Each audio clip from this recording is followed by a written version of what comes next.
ఏ శుభకార్యానికైనా శుభారంభం.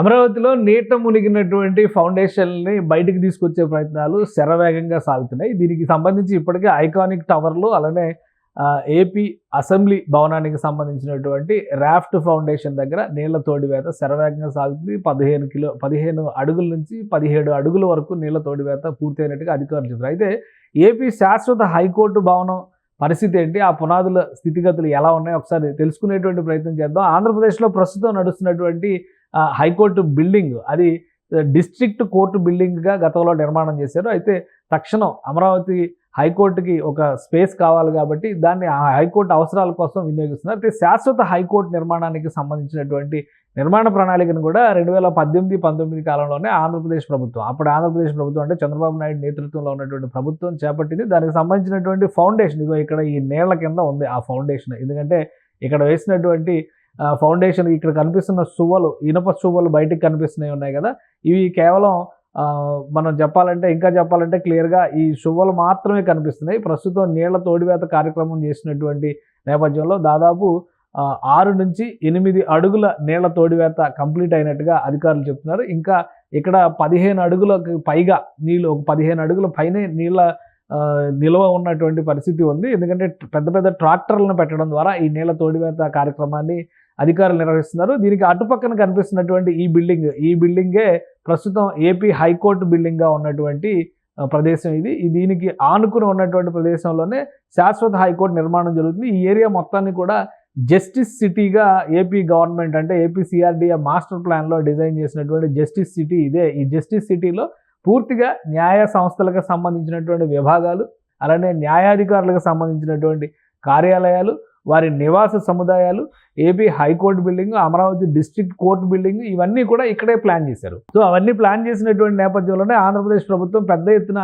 ఇక్కడ పనులు ప్రారంభించింది. కానీ ఊహించిన రీతిలో గత 5 ఏళ్లలో పనులు ఆగిపోవడం, పూర్తిగా ఈ భవనాలన్నీ కూడా నీట మునిగిపోయి ఉండడం అనేది ఇబ్బందికరమైనటువంటి సందర్భంగా మారింది. కాబట్టి వీలైనంత వేగంగా ఇక్కడ పనులు ప్రారంభించాలని ఏపీ సిఆర్డీఏకి ముఖ్యమంత్రి ఆదేశాలు ఇచ్చినటువంటి నేపథ్యంలో నీళ్ల తోడివేత కార్యక్రమాన్ని చాలా వేగంగా నిర్వహిస్తున్నారు. అయితే ఇక్కడ కేవలం ట్రాక్టర్ల ద్వారా మాత్రమే ఇక్కడ నీళ్ల తోడివేత కార్యక్రమం జరుగుతుంది. ఎందుకంటే ఈ ప్రదేశానికి అలానే ఏపీ సెక్రటేరియట్ ఐకానిక్ భవనాలు, అసెంబ్లీ బిల్డింగ్ ఉన్నటువంటి దానికి దాదాపుగా ఒక 3-4 కిలోమీటర్ల దూరం ఉంది. కాబట్టి అక్కడ ముంబై నుంచి తీసుకొచ్చినటువంటి హెవీ మోటార్స్ని ఉపయోగించడం ద్వారా నీళ్లు తోడుతున్నారు.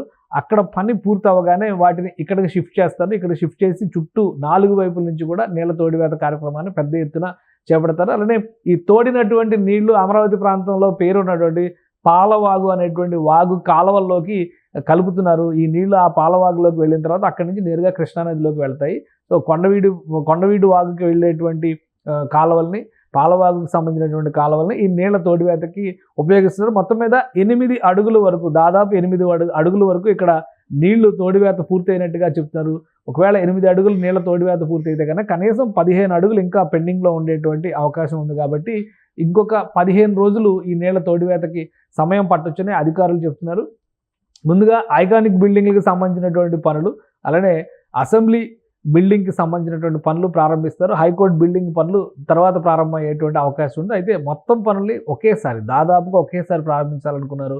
ఒకేసారి ఇన్ని మోటార్లు, ఇన్ని జనరేటర్లు పెట్టి రన్ చేయడం అనేది ఇబ్బందికరమైనటువంటి పరిస్థితి ఉంది. కాబట్టి మొదట అక్కడ క్లియర్ అయిన తర్వాత రెండో దఫా ఇక్కడ ఏర్పాట్లు చేస్తారు. ఇక్కడ రాబోయేటువంటి హైకోర్టు బిల్డింగ్ నమూనాని ఒకసారి మనం చూద్దాం. ఎందుకంటే గతంలో నిర్మాణం చేసేటువంటి సమయంలోనే ఈ బిల్డింగ్ డిజైన్స్ని రాష్ట్ర ప్రభుత్వం రిలీజ్ చేసింది.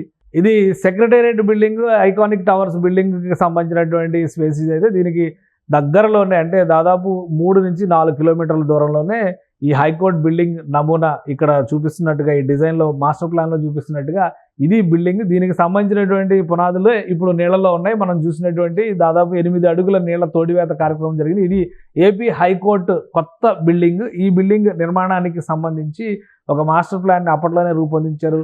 ఈ పరిసర ప్రాంతాలన్నింటిలో కూడా పూర్తిగా జస్టిస్ సిటీగా పిలిచేటువంటి ప్రదేశం ఇది. కాబట్టి అన్నీ కూడా డిస్ట్రిక్ట్ కోర్టు అలానే హైకోర్టు, ఇతర భవనాలకు సంబంధించినటువంటి మొత్తం న్యాయ వ్యవస్థకు సంబంధించినటువంటి వ్యవస్థలే ఇక్కడ ఉంటాయి. దానికి సంబంధించినటువంటి స్ట్రక్చర్ కూడా స్టేట్ ఆఫ్ ఆర్ట్ తరహాలో గ్రీన్ ఎనర్జీ బిల్డింగ్. ఇది పూర్తిగా వెంటిలేషన్ కానీ లోపల వచ్చేటువంటి గాలి, నీరు ఇవన్నీ కూడా ఉపయోగించేటువంటి విధానం వాటన్నిటిని కూడా ప్రకృతితో మమేకమైనటువంటి భవనం కింద దీన్ని డిజైన్ చేశారు. అందుకే గ్రీన్ అండ్ బ్లూ బిల్డింగ్స్ అని చెప్పని వీటన్నిటిని కూడా పేర్కొన్నారు. ఇది ఏపీ హైకోర్టు బిల్డింగ్ నమూనా. సో దీని నిర్మాణానికి సంబంధించి అప్పట్లో బేస్మెంట్ని పెద్ద ఎత్తున కాంక్రీట్ ఫిల్లింగ్ చేయడం ద్వారా అది కూడా ఒక గిన్నిస్ రికార్డ్ అయినంత స్థాయిలో ఆ రోజుల్లో పేరు తెచ్చుకున్నటువంటి ప్రాజెక్ట్ ఇది. మొత్తం నీట మునిగి ఉంది. ఇంకొక 15 రోజులు పట్టేటువంటి అవకాశం ఉంది. ఈ 15 రోజుల్లో బయటకు వచ్చిన తర్వాత మొత్తం దాని సామర్థ్యాన్ని, పటిష్టతని అంచనా వేసిన తర్వాత పనులు ప్రారంభిస్తారు. ఏపీ హైకోర్టు బిల్డింగ్ కంప్లీట్ చేయడానికి కూడా 24 నుంచి 32 నెలలు మాత్రమే ఏపీ గవర్నమెంట్ 30 నెలలు మాత్రమే టార్గెట్ ఇచ్చేటువంటి అవకాశం ఉంది. అంటే దాదాపు 2027-28 నాటికి ఈ భవనాలన్నీ కూడా అందుబాటులోకి వచ్చేలాగా ప్రణాళికలు సిద్ధం చేస్తున్నారు. అసెంబ్లీ రాఫ్ట్ ఫౌండేషన్ దగ్గర ఉన్నటువంటి నీళ్ల తోడివేత పూర్తయిన తర్వాత అక్కడ ఉన్నటువంటి మోటార్లు అన్నింటినీ కూడా ఇక్కడికి తరలిస్తారు. వీలైనంత వేగంగా ఇక్కడ పనిని కూడా పూర్తి చేస్తారు. అంటే ఒక 2-3 రోజుల్లో ఒక సగం మోటార్లను తరలించినా ఆశ్చర్యపోవాల్సినటువంటి అవసరం లేదు. ఎందుకంటే దాదాపుగా అక్కడ నీళ్ల తోడివేత కార్యక్రమం 15 అడుగుల నుంచి 17 అడుగుల వరకు పూర్తయింది. కేవలం 4-5 అడుగుల వరకే నీరుండే అవకాశం ఉందనేటువంటి అంచనాలు ఉన్నాయి. కాబట్టి ఆ పరిస్థితిని బట్టి దీన్ని బ్యాలెన్స్ చేసుకుని 2 చోట్ల కూడా పనిని నిర్వహించేందుకు సిఆర్డీఏ అధికారులు ఏర్పాట్లు చేసుకుంటున్నారు. సుమన్ టీవీలో మీ పర్సనల్ అండ్ బిజినెస్ ప్రమోషన్స్ కోసం కింది నెంబర్కి కాంటాక్ట్ చేయండి.